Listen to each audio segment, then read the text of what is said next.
In this video, we'll go step by step to fix Chrome's high RAM usage on Windows 11. First, let's isolate what's really consuming your RAM. Open Task Manager.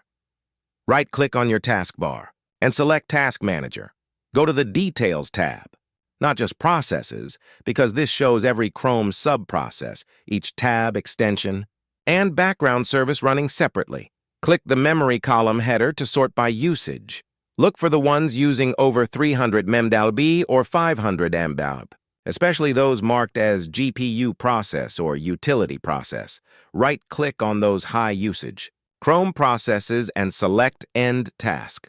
This instantly frees memory without closing your entire browser. Open Chrome.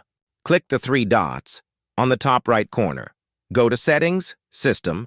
Turn off the option that says Continue running background apps when Google Chrome is closed. Also, toggle off Use Hardware Acceleration when available. After that, click Relaunch when prompted. Go to your Chrome shortcut. Right-click on your Google Chrome desktop icon and choose Properties.